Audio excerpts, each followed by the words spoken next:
நம் ஆண்டவர் இயேசு கிறிஸ்துவின் நாமத்தினால் மகிழ்ச்சியும் சமாதானமும் நம் அனைவரோடும் இருப்பதாக. லூக்கா 21:34 முடிய. மேலும் இயேசு, உங்கள் உள்ளங்கள் குடிவெறி களியாட்டத்தாலும் இவ்வுலக வாழ்க்கைக்குரிய கவலையினாலும் மந்தம் அடையாத வாரம் அந்நாள் திடீரென வந்து ஒரு கண்ணியைப் போல் உங்களை சிக்க வைக்காத வாரம் எச்சரிக்கையாயிருங்கள். மண்ணுலகு எங்கும் குடியிருக்கும் எல்லார் மீதும் அந்நாள் வந்தே தீரும்.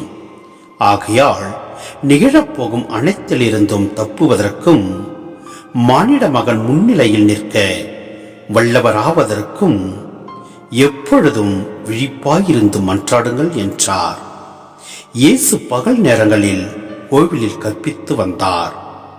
இரவு நேரங்களிலோ ஒளிவம் என்று வழங்கப்பட்ட மலைக்கு சென்று தங்கி வந்தார். எல்லா மக்களும் கோவிலில் அவர் சொல்வதை கேட்க காலையிலேயே அவரிடம் வருவார்கள். சிந்தனை: எச்சரிக்கையாயிருங்கள்.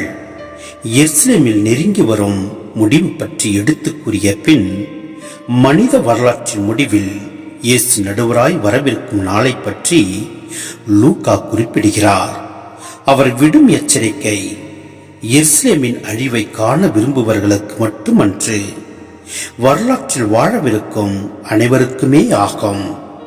மேலும் நிகழப்போகும் அனைத்திலும் இருந்து தப்புவதற்கு, தப்பறை கொள்கைகள் ஏமாற்றங்களிலிருந்து விடுதலை பெறவும், குற்றங்களை அகற்றி தூய வாழ்வு வாழவும், இறுதி நாட்களில் வரும் சோதனைகள் இடர்பாடுகளிலிருந்து தப்பித்து கிறிஸ்துவின் இறுதி வருகைக்கு தயாராயிருக்கவும் தொடர்ந்த ஜபம் தேவை.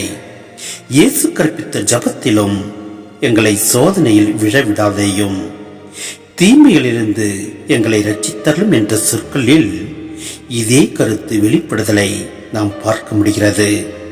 இம்மன்றாட்டுகளும் ஜபங்களும் நம்மை தீமைகளிலிருந்து விடுவிப்பதற்கு மட்டுமன்று, கடவுளுடைய திட்டம் நம்மிலும் உலகிலும் நிறைவேறவும் வழிவகுக்கின்றது. எனவே நாம் தொடர்ந்து ஜெபிப்போம். எல்லாம் வல்ல இறைவன் நம்மை நிறைவாய் ஆசீர்வதிப்பார். ஆமென்.